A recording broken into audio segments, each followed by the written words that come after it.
Hello hi friends. எங்கள் வீட்டு ginger வந்து மாதமாக இருந்தது ஒரு 2 நாளைக்கு முன்னாடி. இந்த 2 நாளில் வந்து என்னடா குட்டியவே காணும், வயிறு ரொம்ப வற்றி ரொம்ப மெலிஞ்ச மாதிரி இருந்துச்சு. வயிறே ரொம்ப கொடேர்னு இருந்தது. என்னடான்னு பார்த்தோம், குட்டியை தேடி தேடி பார்த்தோம், வீட்டுக்குள்ளே தெரியல. இன்றைக்கி எதேச்சியாக ஒரு பெட்ஷீட் எடுக்கிறதுக்காண்டி கபோர்டை திறந்தோம்.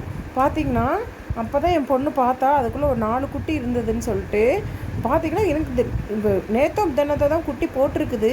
அது சவுண்டு கூட கொடுக்கல, கண்ணு கூட இன்னும் திறக்கலை.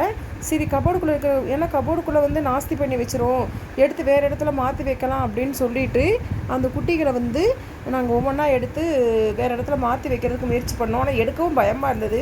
பாப்போம், சின்ன குட்டிங்க. எங்கள் ஜிஞ்சர் எடுக்கிறப்பலாம் ஒன்றும், நாங்கள் வீட்டில் வளர்க்குற போனதால அதனால் நாங்கள் தொடுறப்ப எங்கள் பக்கத்தில் நின்று பார்த்துக்கிட்டு தான் இருந்துச்சு, ஒன்றுமே பண்ணலை. பாருங்கள், ஒன்று வந்து ஜிஞ்சர் மாதிரியும் அதே கலரில், மீதி 3 வந்து கொஞ்சம் வேறு கலரில் இருந்தது. 2 ஒன்று வந்து கொஞ்சம் கிரே கலர் மாதிரி, இன்னொன்று 2 வந்து கிரே கலர்லேயே கொஞ்சம் ஒரு இது வந்த மாதிரி, அந்த மாதிரி இருந்துச்சு. ஒன்று ஒரே கிரே கலர் மட்டும் இருந்த மாதிரி இருந்தது.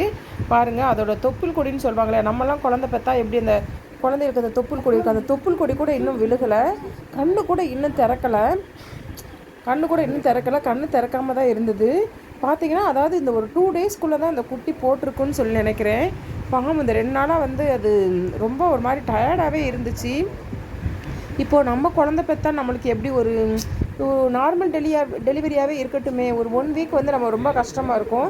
இது ஏன் இப்படி இருக்குது, குட்டி எங்கே கொண்டு போய் போட்டிருக்கு அப்படின்னு சொல்லி பார்ப்போங்கிறதுக்காண்டி நாங்களும் 2 டேஸ் ரொம்ப முயற்சி பண்ணோன்னு தெரியல. அன்றைக்கி எதாச்சும் என் பொண்ணு கபோர்டில் திறந்து பெட்ஷீட் எடுக்கணும்னு சொல்லி போகிறப்போ இந்த குட்டியை பார்த்துடுச்சு. சரின்னு சொல்லிட்டு அந்த குட்டி பாருங்கள், கண்ணு கூட இன்னும் திறக்காமல் இருக்குது பாருங்கள். ஒரு அநேகமாக இந்த ஒரு நேரத்தில் முந்தா நேரத்துக்குள்ளே தான் போட்டிருக்கணும்.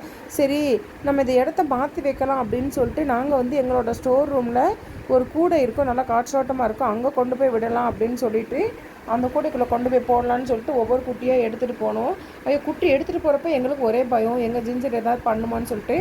சரி, நம்ம வீட்டில் வளர்க்குற பூனை தானே, அதனால் ஒன்றும் பண்ணாங்கிற தைரியத்தில் ஒவ்வொரு குட்டியாக எடுத்துகிட்டு போய் அதுக்கு சேஃப்டியாக எந்த இடத்துல வைக்கலான்னு சொல்லி பார்க்குறப்போ, சரி அதுக்கு இந்த கூடை தான் சேஃப்டி, ஏன்னா வெளியிலையும் வர முடியாது அப்படிங்கிறதுக்காண்டி ஒரு கூடையை நாங்கள் எடுத்து வச்சோம். எடுத்து வச்சுட்டு அது கீழே வந்து கொஞ்சம் கிளாத்லாம் போட்டு இந்த குட்டிகளை உள்ளே போட்டிருந்தோம். ஆனால் இந்த ஜிஞ்சர் வந்து பால் கொடுக்க முடியல, செய்யல, அது கொஞ்சம் கஷ்டமாக இருக்குது. அது வந்து கொஞ்சம் கூட பெருசாக இருக்கிறதுனால அதால் தம்ப முடியல. சரி, நாங்கள் தூக்கி எடுத்து விட்டோம். அது வந்து குட்டிக்கு பால் கொடுக்கட்டும் அப்படின்ட்டு அது என்னடானா ஒரேடியாக கவ்விட்டு திருப்பி பழைய இருந்த இடத்துக்கே கொண்டு போக பார்த்துச்சு. எங்களுக்கு என்ன செய்கிறதுன்னு புரியலை, ஏன்னா அந்த கபோர்டுக்குள்ளே நிறைய நாங்கள் பெட்ஷீட்டாக வச்சுருக்குறோம். திருப்பி அந்த இடத்துக்கே தான் கொண்டு போக ட்ரை பண்ணுறதே தவிர உள்ளே இருக்க மாட்டேங்குது. அப்புறம் சரின்னு சொல்லிட்டு என்ன பண்ணுறது, சரி பழைய இடத்துல இருக்கட்டும், ஏதாவது கபோர்டுக்குள்ளே ஏதாவது பண்ணுச்சுன்னா கூட நம்ம ஒரு தடவை வாஷ் பண்ணிக்கலாம் அப்படின்னு சொல்லிட்டு திருப்பி அங்கே உள்ளே அந்த இடத்துல போட்டோம். இப்போ பாருங்கள், அழகாக சேஃப்டியாக இருக்குது, அதோட குழந்தைகளுக்கெல்லாம் பால் கொடுத்துட்டு இருக்குது. இது என்ன சொல்கிறது, அதாவது எங்களுக்கு ஒரு பக்கம் சந்தோஷமாகவும் இருக்குது, ஒரு பக்கம் எங்கள் ஜிஞ்சரை பார்க்குறப்போ ரொம்ப பாவமாகவும் இருக்குது. அது குட்டிகளை காப்பாற்றுறதுக்கு அது நம்ம மனசங்க மாதிரி தானேங்க அதுவும். அதாவது குட்டிகளிலேருந்து எங்கே நம்மக்கிட்ட பிரிச்சுருவாங்களோ அது அந்த பயம் அது முகத்தில் தெரியுது பாருங்கள். எங்களையே குருன்னு முறைச்சி ஆனால் எங்களை ஒன்றும் பண்ணலை, ஆனால் எங்களையே குருன்னு முறைச்சி பார்த்தது நம்ம குட்டிகளை ஏதோ பண்ணிடுவாங்களோன்னு சொல்லிட்டு. சரி, அதுக்கு எதுக்கு அந்த பயம் அப்படின்னு சொல்லிட்டு இருந்த இடத்துல விட்டோன்னே அந்த இடத்துல வந்து படுத்துட்டு குழந்தைகளுக்கு பால் கொடுக்க ஆரம்பிச்சிருச்சு. இது எனக்கு என்ன சொல்கிறதுனே புரியலை. அதாவது 4 குட்டி போட்டுக்கு, இதே மாதிரி தான் போன தடவையும் வந்து 4 குட்டி போட்டுது. ஆனால் பாவம் 4 குட்டியுமே வந்து இறந்துருச்சு. அதுக்கப்புறம் நாங்கள் அது தூக்கி எடுத்து வெளில போட்டோம். இப்போ பார்த்திங்கன்னா 4 குட்டியும் நல்லா ஹெல்த்தியாக நல்லா இருக்குது. ஜிஞ்சருக்கும் சந்தோஷம், எங்களுக்கும் சந்தோஷம். இனிமேல் வந்து அதாவது எங்கள் இத்தனை நாள் குட்டி போட்டதா போடலையா என்ன பண்ணுச்சுனே தெரியல. இன்றைக்கி நாங்கள் கண்டுபிடிச்சிட்டோம். இன்னும் 3 வேளையும் ஜிஞ்சருக்கு நல்லா சாப்பாடு கொடுக்கணும், ஏன்னா இதை நம்பி இன்னும் 4 ஜீவன் இருக்குது. அதனால் வந்து இதுக்குன்னு தனியாக வந்து ஒரு 1/4 லிட்டர் பால் வாங்கி வச்சு காலையில் மத்தியானம் நைட்டு. ஆனால் எங்கள் ஜிஞ்சர் பால் அதிகமாக சாப்பிடாது, நான்வெஜ் தான் நிறையா சாப்பிடும். என்னென்னா சிக்கனு, ஃபிஷ்ஷு, முட்டை இந்த மாதிரி தான் அது நிறையா சாப்பிடும்.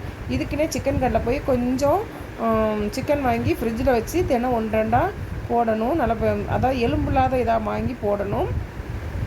பார்க்குறப்ப எவ்வளோ சந்தோஷமாக இருக்குன்னு பாருங்கள். அந்த குழந்தைகளாம் பாருங்கள், அதுக்கிட்ட வந்து எங்கள் ஜிஞ்சர்கிட்ட வந்து தாய்கிட்ட வந்து அது பால் குடிச்சிட்டு இருக்குது.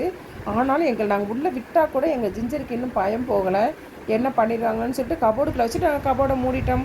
Okay friends, okay.